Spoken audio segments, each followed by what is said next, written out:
Hello and welcome to Trading Growth and Value Stocks. My name is James Boyd. We welcome all of you here today on this Wednesday afternoon and also on the afternoon of the NVIDIA earnings. And there's the bell. So we'd like to welcome GH. We got JP with us, Lena, Brown Buffalo, WW, welcome to you, and many others. Welcome all. Just real quick, in the chat, we have John McNichol, a good friend of mine, and so it's great to have him here. And just real quick, so if you have any questions, just know that myself and John McNichol will be looking for those questions in the chat. Feel free to ask the questions. John usually knows the answer, if not all the time, okay? Test John out, see if you can get one past him. Now, remember that when we discuss, when we talk about some information here today, remember that it's done for general informational purposes only. Should not be considered an individualized recommendation. Also, Schwab does not recommend the use of technical analysis as a sole means of research, hence this class on fundamental analysis and maybe even getting into a little bit of macro as well.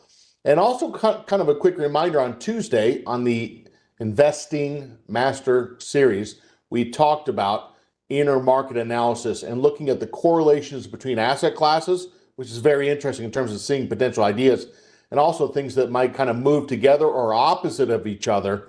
So check that out. That was from this last Tuesday on the Investing Master Series. Now, also remember, when we talk about our examples, we will do them on the Paper Money software application.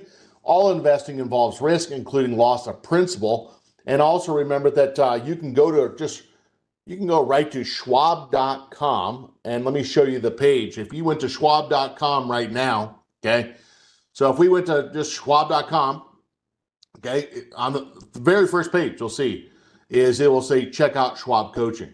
Okay, so you don't have to go to any tabs right now. You go to schwab.com. This is the homepage. Now, if you take a look at this just real quick, you're going to see that if I pull this up, you're going to see that we have live webcasts, okay, on-demand webcasts, and also in-person events. These in-person events, I just want to make sure you understand something. These are just the events we're just showing in the next month or so. But if you're planning out and kind of saying where you're going to be kind of throughout the year, I'll send this page, which is going to take you directly to the lineup throughout the whole entire year, okay, for 2025. So you're going to see that as you scroll down, as you're a Schwab client, you could actually attend these sessions and check them out. They're going to go all the way until the end of the year. And so I just want to make sure you're aware of that. It's not just the 3 that we're showing. So check those out, and I sent the link to you. Now, just real quick, on those, some of those are actually one-day events like the Market Drive, etc. And then this one this weekend, which is booked completely, you got to remember that is the Advanced Concept Workshop. So these workshops are not all the same. They're on different topics in different areas, and some are 1 or 2 day format. So be aware of that. Make sure you have that page that I just sent to you, that link, where the last says live events, and you'll see that there, okay? Now, want to also give you a quick heads up as we get started here. Speaking of this class, this link that I'm sending here is the playlist for this class. So you could go back, think of this as like a TiVo list, like you record your favorite TV show, and it lists the past episodes and seasons. The exact same thing here.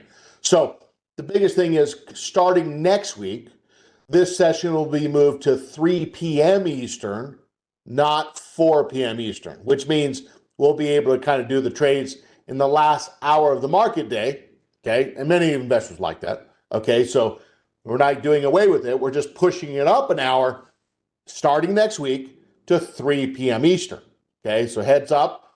I did also post that if you go to my X. I did also post that earlier as well. So if you follow me on X, you're going to see that that I mentioned that as well, okay? And I'll kind of recycle that as well so people see that over different days and so on. All right, now let's go ahead and get started. So first thing what I want to do is I want to kind of talk about what I'm going to do is let me kind of pull up. For some of us that are watching NVIDIA, I have gone ahead and put NVIDIA right there. Now that price right there, 134.81, that was as of the 4 p.m. close.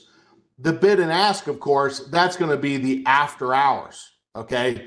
So if we see that jump up or down, we'll pull it up on the chart, but we're just now looking at the bid or ask in relationship to the last price as of 4 p.m. Eastern. That bid or ask still moves, even though the technical market is closed, or standard market hours from 9:30 to 4. So I will actually take my left eye and be watching that very closely. Now, I want to kind of talk about the markets just real quick, and then we're going to talk about stocks, kind of growth stocks, and we're going to talk about some stocks that are kind of gone from fundamentally being slightly negative, okay, in terms of their earnings, but then maybe starting to turn the page perhaps, and maybe starting to turn more to profitability. And there's a couple companies that I want to pull up, some more well-known than others, but interesting nevertheless as potential examples.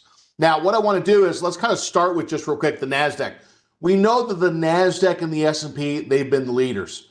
The interesting thing when we actually take a look at the NASDAQ, you're going to see that NASDAQ, I am on a 1-year daily chart. We did get a green line on the 10-day moving average. Today, we went up to the 20-period moving average, did not make it past there, and sold down some. We're sitting right in the middle of the candle. There was some news about two companies mainly not being able to sell chips to China again as they kind of open that back up, to the kind of pushing back and forth on what's allowed to be sold between countries and so on. Nevertheless, NASDAQ not crushing down 0.4%. I mean, really not a big deal. You also take a look at, we're still above the moving average that we just broke up through. The SPX, if we take a look at that line that we said that technicians are watching to see if we can stay above, 58.62, we're still there. Now, again, I think if we're technicians and we're watching that line, of course, we want to see that price really get above 59.42 that I'm pointing at right there. And today we went up to it. Sometimes you got to go up to it. Sometimes you got to trade up to it, or trade above, and just see kind of what happens. If there are bearish investors, those bulls try to blow them out by stomping them out of their positions. And then sometimes that next time it goes up to that level, you don't have those bulls that are overhanging with bearish trades. Okay, some of you bears know exactly what I'm talking about. You're saying, don't isolate me out like that. Well, I wouldn't do that. Okay, completely. No. All right, a little fun there, a little fun.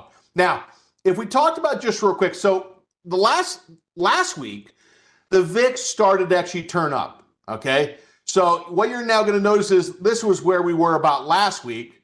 We were on the 21st. It was right there.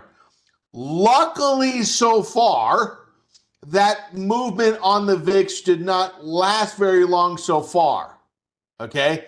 And yesterday was pretty substantial that we actually got a drop down on the VIX. We did not get down below the 20-period moving average, but we traded down to it, okay? So we kind of said that it wouldn't be surprising if the VIX stayed between 18 to 20 or so as maybe a new normal, which is more elevated than maybe the 13 to 15, given some of the news back and forth. Not unusual, okay? Now, what I want to do is I want to kind of take a look at some companies, okay?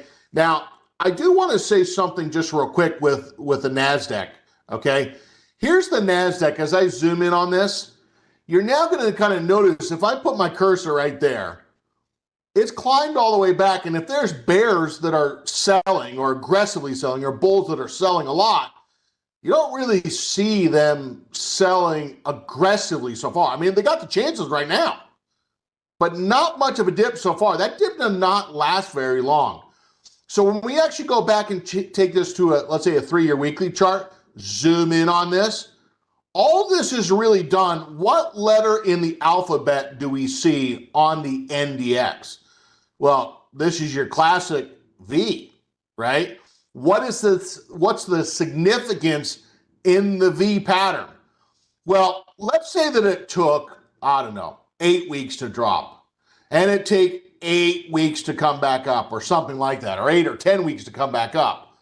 That's usually a sign that maybe the old high might not hold as long as we actually think. Now, there's an old saying in the stock market. I hate these old sayings, but this one is, I think, more legit, where they always talk about the market takes the elevator shaft straight down, it drops quickly, and it takes the stairs back up over time. But that's not what happens on V patterns. The V pattern is actually where where the index in this case, could be a stock, could be a sector, goes up almost as quickly as it went down. And sometimes the market gets spooked by news. And then they find out the news isn't really as bad as they thought. And people kind of use that spooking to an opportunity to try to get in. Okay. Now, I want to kind of talk about one of the stocks that's in the NASDAQ. Okay. And we're going to talk about a little kind of some growth. And I think one of the stocks that we need to bring up that's NASDAQ based is I want to really bring up, let's say, Microsoft for just a moment. Okay. Now, I want to stay on this 3-year weekly chart. Now, if I were to ask you, what do you see in terms of the trend of Microsoft? What do you notice? What levels are you watching? Would you say it's sideways trending? Do you think it could go up higher? Do you think it's at risk of being sold off? How do you read it? Okay. Now, if I kind of were to draw this as I'm getting some answers here, you're now going to notice if we kind of said, where was the kind of the old horizontal support level? Probably right about 405. If I went a little lower, probably 390 at the low, probably more touches at the 405. As we got down below those areas, points that I think are worthwhile to really bring up, when we fell down below those levels, there were large bullish engulfing candles. Now, my friend sometimes would always say, well, James, that's where I got in. I left the mark. Okay. Anyway, I think he was joking. But anyway, it's kind of funny that some people say, well, when I got in, it moved the market with 100 shares. Yeah, right. Okay. But nevertheless, when it fell down below support, bullish engulfing piercing line right back up and a monster candle. Now, what's interesting about this is look how long it took to go down. Okay. It almost took the stairs down and it took the elevator shaft back up. And when I say the elevator shaft back up is look how quickly it went back up versus look how long it took to drop. We're looking at the weekly charts, okay? Now, if I were to look at this and maybe even go back a little bit farther than this, which I don't normally show the monthly, but I'm trying to filter out some of the candles, tell me what you see on the monthly chart. If we take a look at the monthly chart and kind of use the same type of gauges and say that 10-month chart, if you will, or the 10-month moving average, that actually turned green and we're trying to get a little pinch.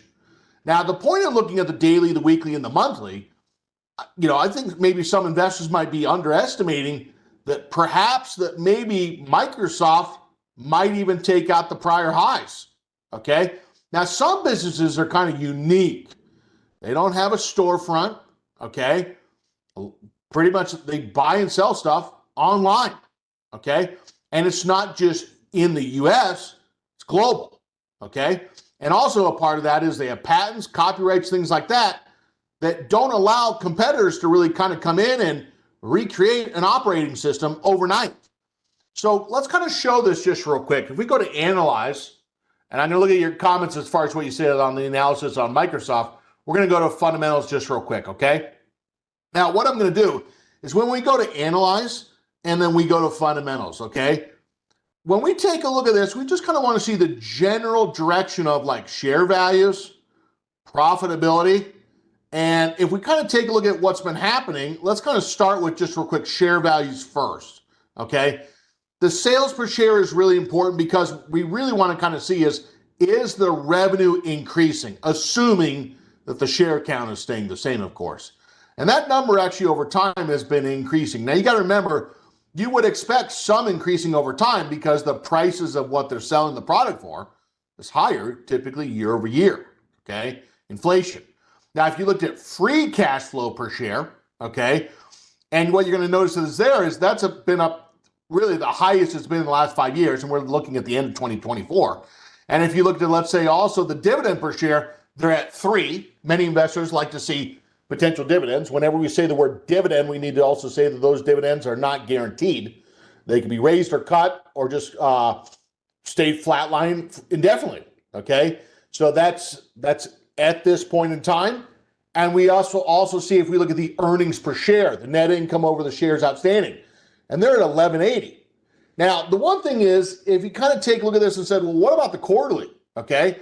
And if we go look at the quarterly, you're going to see that we're trying to see is the business cyclical. Cyclical would mean like H&R Block, people doing their taxes. It could maybe perhaps mean like fertilizer. Maybe people at the beginning of the year fertilize their yards, and at the end of the year they say throw in the towel. Who cares? I am not going to spend $100 on fertilizer. So we're trying to really kind of see is, are the revenue and the earnings per share pretty consistent over time? And if we looked at this, we'd probably say we do not see any kind of outliers as far as numbers. They're kind of pretty consistent. If you look at the Q4 of 24 and you look at Q1 of 25, they're actually a little higher, okay? Now, it's just kind of interesting. If you look at the Microsoft business here, you don't really kind of see a lot of volatility here, okay, on the numbers. The key word is so far. Now, one of the themes we really want to talk about is cloud, okay? Cloud, and I'm going to use the word as defense as well. We'll bring that up in just a moment.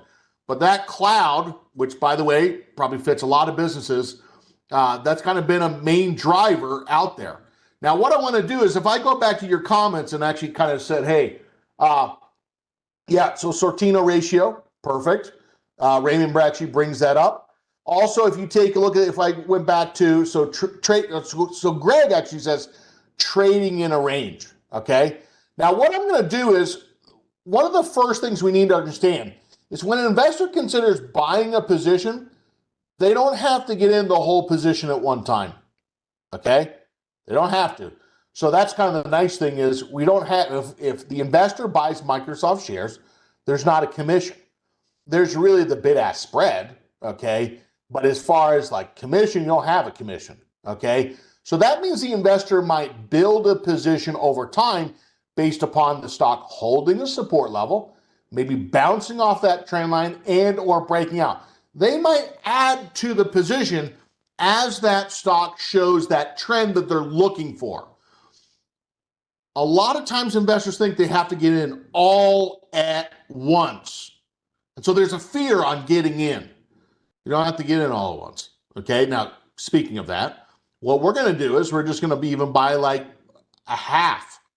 Now, what I'm going to do on this is what you're now going to notice is some investors, they might say, James, I like to buy on a dip in the price near the moving average. Do we have any investors here that like to buy on a red candle near support? Okay, now there's some people like to do that.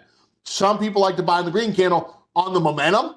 Some people actually like to buy in the red candle near support because they're taking a little less risk potentially, and it's closer to support. Now, what I'm going to do on this is I'm going to set the stop right underneath that, about that 448 number, okay? Now, if we take a look at this, if I take, let's say, 448, okay, 448 less 2%, and that's what, on any stock over $50, we're using support less 2%, it's going to give us 439.04. Let me write that down just so we don't forget it. Okay, so 439.04. Now you got to think to yourself is, what type of stocks do you want in your portfolio? Do you want kind of some fly-by-night operations, or do you kind of want some businesses that are more stable, growing, maybe not just domestic, but also global nature, and also some companies that really have a track record, but also something that might have a more of a monopoly type feel to it, where the business just kind of dominates their industry group? Okay. Now, what I'm going to do is I'm going to go to the paper money account and we're going to go to the trade tab. We're going to type in MSFT and then we'll take a look at NVIDIA in just a second. Now, what I'm going to do is I'm going to right click on the ask price. We're going to go right down to buy custom. I'm going to do with stop. Okay. Now, you might put a target on it but just for time's sake, because there's a couple stocks I want to get to. We're just going to say, look, our normal position size is $6,500, okay? And what we're going to do is instead of doing $6,500, we're going to take, let's say, $3,250, okay? Now, if someone were to ask the question, when might the investor buy the extra $3,250 to get to a full position? Answer, the investor probably might say to that is, I'm looking for the breakout, okay? If it breaks out, I'm going to buy the remaining $3,250, okay? And that becomes a full position. So that's going to give us about 7 shares of stock. We're just going to type in 7 shares and just make sure they're equal. There it is. Now it's 7 shares initially. If it breaks out, we're probably going to be buying about 6 shares in the paper money account. And then that stop again, which we wrote down, is at 439.04. Okay. Now I want to kind of just say this real quick. Okay. What type of stocks are in your portfolio? Now you would be stunned, I think, sometimes when you think about or if you saw, I don't have any access to people's accounts. So but I'm just saying historically, okay, or just talking to people in general, like just friends or whatever, you'd be really surprised as far as what type of stocks people really buy. My point being is it your intention, if you're going to invest capital, to make sure that you're trying to buy something that has more of a proven track record? That's my point. Now, we're going to kind of talk about some stocks that might not have the long-term track record of like Microsoft, okay? That does not mean that those companies can't be good, but there's kind of more risk because they don't have maybe some of those monopoly type characteristics to it, okay? In other words, if they win financially, that might cause other businesses to come in and try to copy them, just like Samsung did with Amazon, or excuse me, Apple, okay? Now, what I want to do is let me kind of show you 2 stocks here, okay? So the first trade that we actually did here is Microsoft. Now, what I'm going to do is read what that line says right in red. With stop orders, there's no guarantee the execution price, what it fills at, will be equal to or near the activation price. Now, here's the deal. Some investors, they like to go back to that screen, and they might say, you know, James, if we get really above where we were almost about 2 or 3 days ago, I'm just going to set an alert. And I'm going to right-click right above that moving average, create an alert.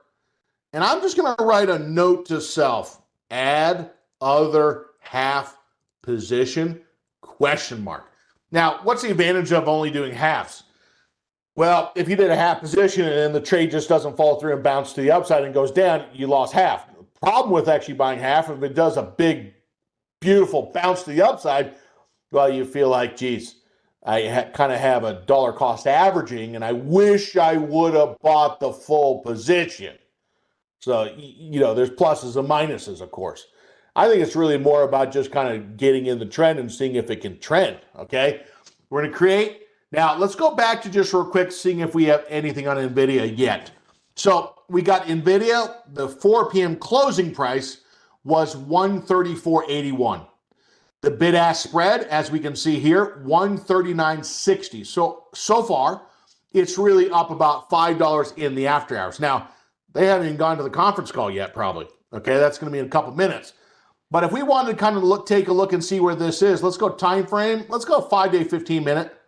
And what you're now going to notice is it's really going to show us that kind of the white color there. This is the after hours activity. Yeah, that conference call is not even till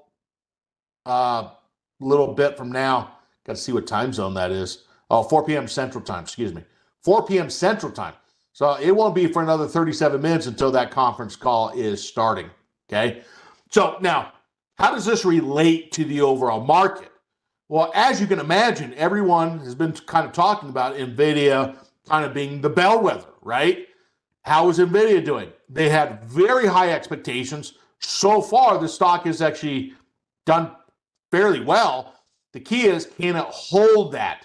Now, what I want to do is I want to go back to this. Let's click on these 3 lines, click Switch Gadget.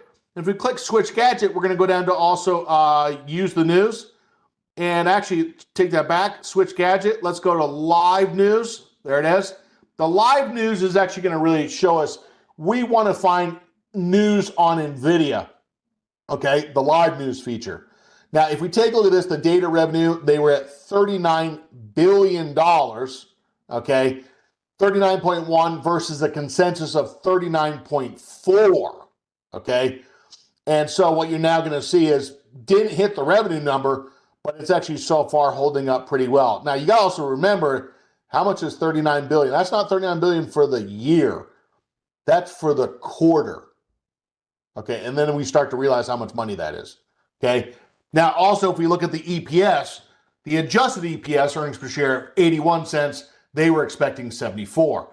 So far, it's kind of really more the beat on the earnings per share, but not super light on the revenue. That's a lot, okay, of cash. say the least. Now, I want to go back to just real quick. Let's kind of talk about kind of maybe two companies that kind of might be coming out of being negative and maybe turning more positive, okay? So one example that I'm going to use just real quick is I want to go to just real quick Dash, okay? Does anybody know what this is, okay? Now, if we take a look at this, I'm going to delete any lines that I have on the chart, okay? And it's just going to be price action and the moving averages only. Now, what you're now going to kind of notice is if we went back and looked at the trend, like a 3-year weekly trend chart, this is what the chart has really been over time. What does DoorDash do? Okay, well, don't know. Going to go to the Analyze tab. We're going to pull it up, and we're going to see that really it connects merchants, restaurants, etc., merchants in general, to consumers, okay? And so what we actually see right here is they fulfill on customers' orders, okay?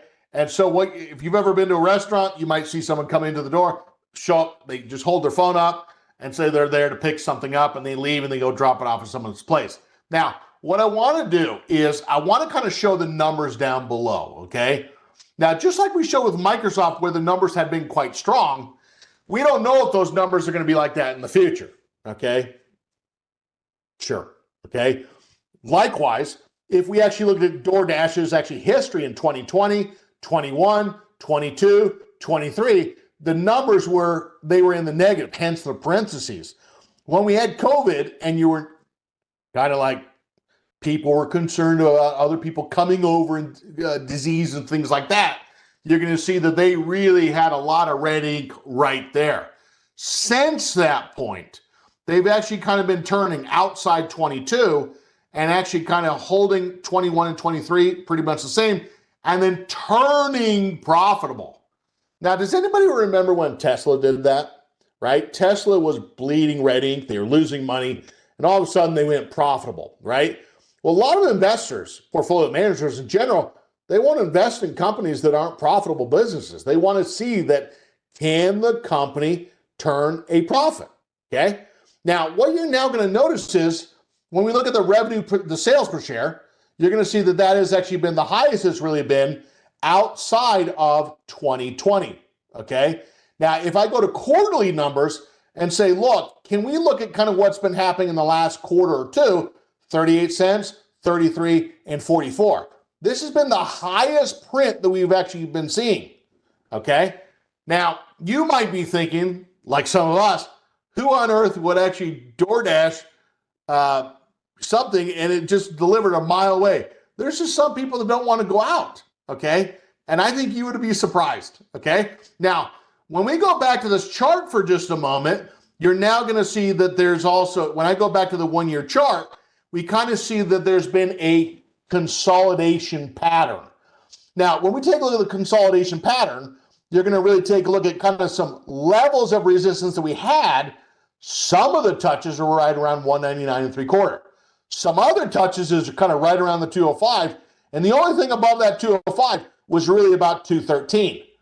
So if we kind of said, are we investing in Dash in this example because of its history? No.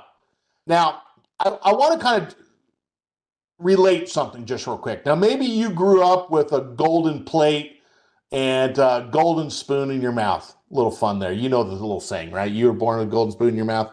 Okay. Well, I want you to remember, do you remember what it felt like to get married? Okay. Maybe you didn't have a lot of capital at that time, excess free cash flow, and so on and so on. These businesses are no different. Okay. What we want to kind of actually understand is if these businesses can survive and just start to turn a profit, they might be able to get more capital investment from investors who want to invest, but they want to see, can they turn a profit? And if they can start to actually, and by the way, just like when we all got married, right? Or you start a business, there's upfront cost. Those costs don't typically happen all at once indefinitely per se. They might be upfront costs, and then over time that cost is absorbed by the sales. And the biggest actually thing is then they have that stuff, and then you just run the business, but they don't have to pay for something that they just bought in the last year or two, etc. And if they can keep going and hold those sales or increase them, the profit margins could potentially increase. That's why people like to do something like this, okay? Now, just like with any trade, it doesn't mean it works, but the idea is, can they get some earnings momentum, okay? Now, by the way, there's some people that like these type of companies, and what I'm going to do on this is I'm going to kind of go back to, now this stock today was at 210, and it faded back when the market faded back and so on, sitting here about 206 and change.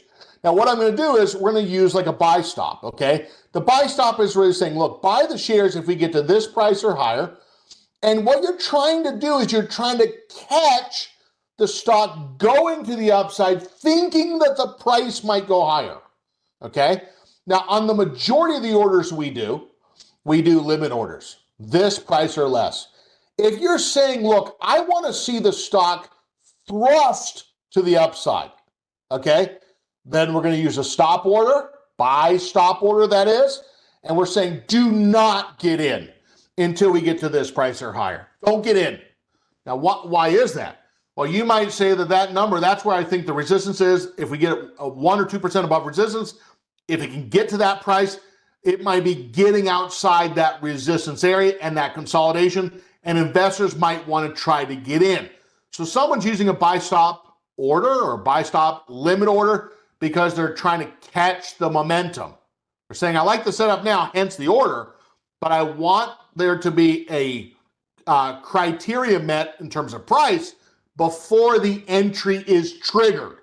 So if that stock goes to 208.15 or higher, it's going to fill.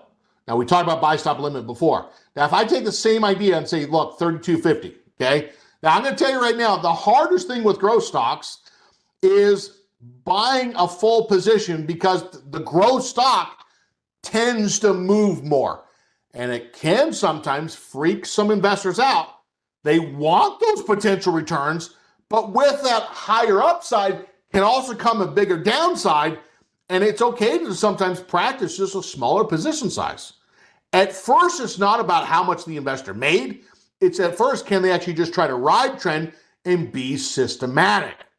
Okay. Now, if I look at this 32.50 of capital, how many shares is it? 15 shares. Once we know that, going to take 15.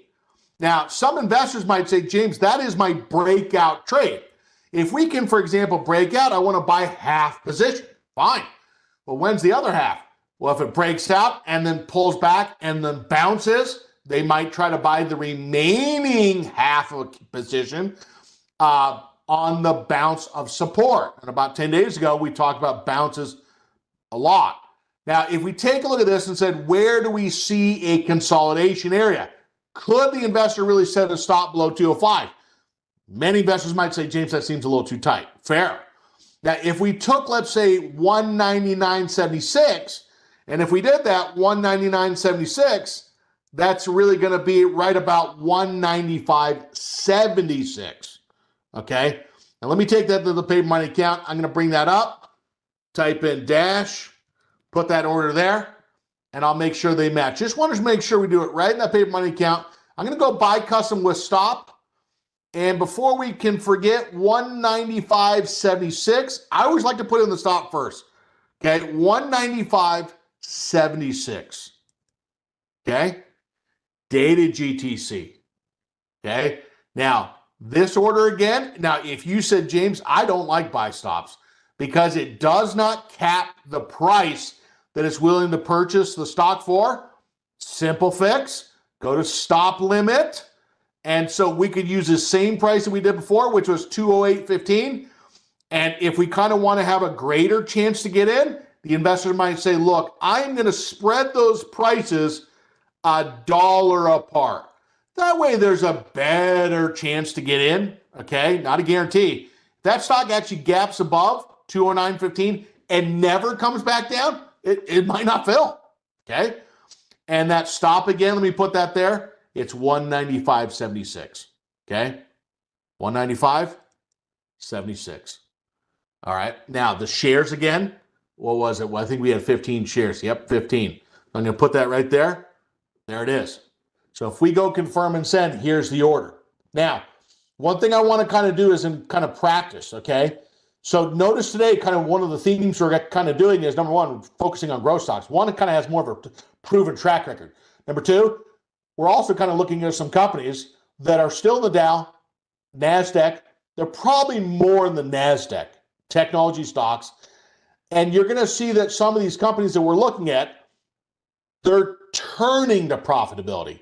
Now, it wouldn't be a bad idea to also go to Schwab.com and say, what is the forward estimate of growth? And we'll pull that up in just a moment and kind of say, was it just something in the past? Or is the business still thinking it could be profitable? Okay, we're going to go ahead and send that order.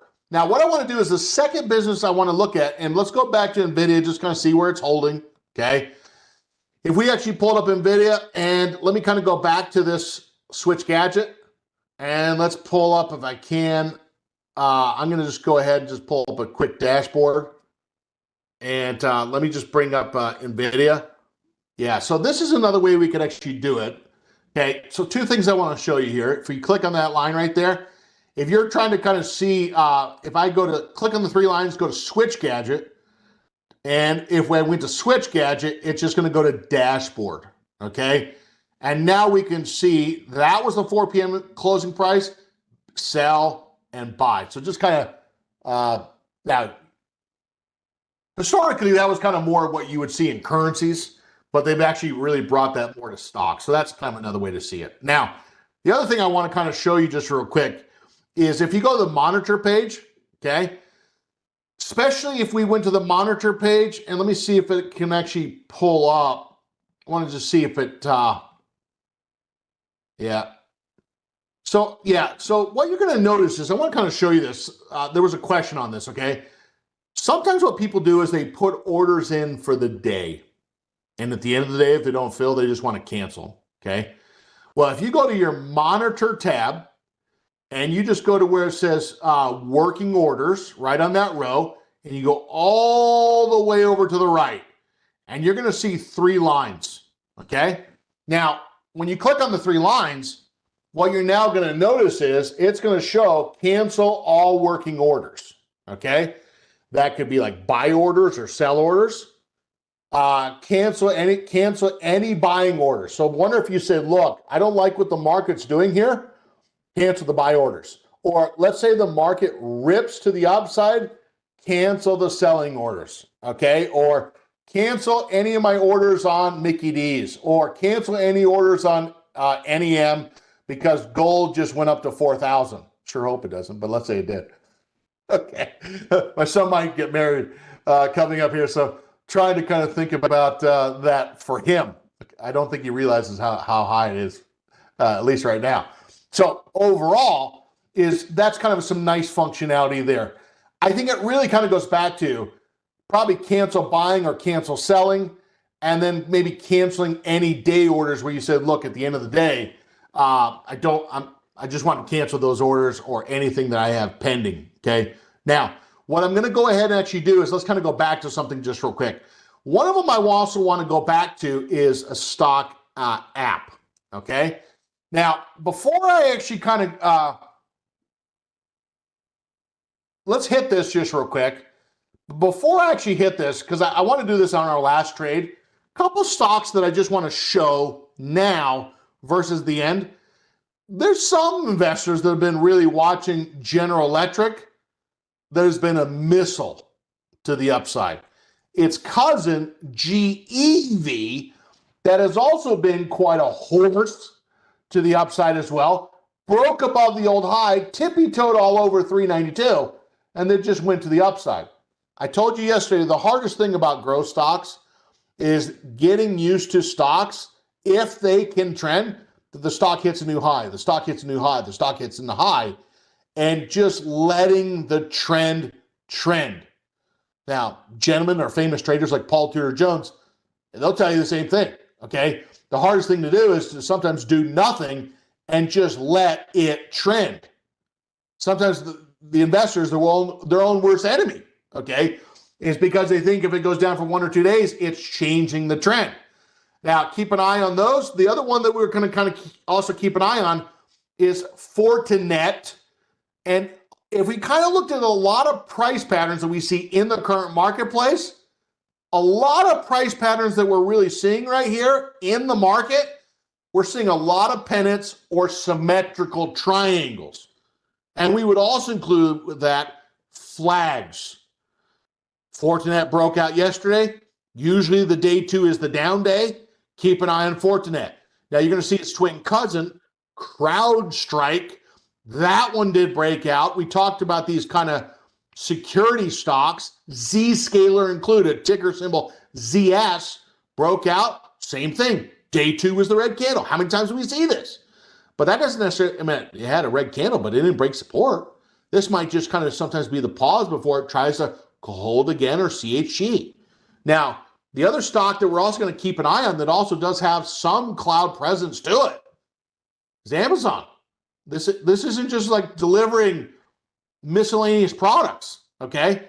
If you actually went and analyze and you pull this up, you're going to also see that some of the segments, and this is where you need to have an understanding of what do they actually sell.